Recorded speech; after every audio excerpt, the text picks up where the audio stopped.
What's up guys? In this tutorial, I will show you how to delete your TikTok shop account. To get started, open the TikTok app on your mobile device and log in to your account if you're not already signed in.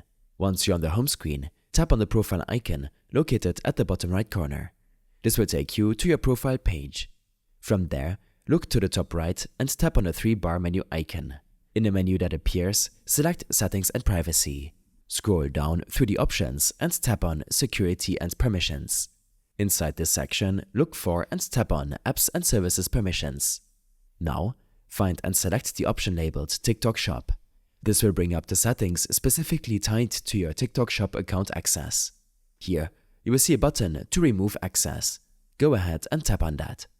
TikTok may ask you to confirm your choice. If so, confirm by tapping Remove again. Once you've done that, your TikTok Shop account will be successfully unlinked and deleted from your main TikTok account. I hope this helped you out. Leave a comment if you have any questions and see you in the next one.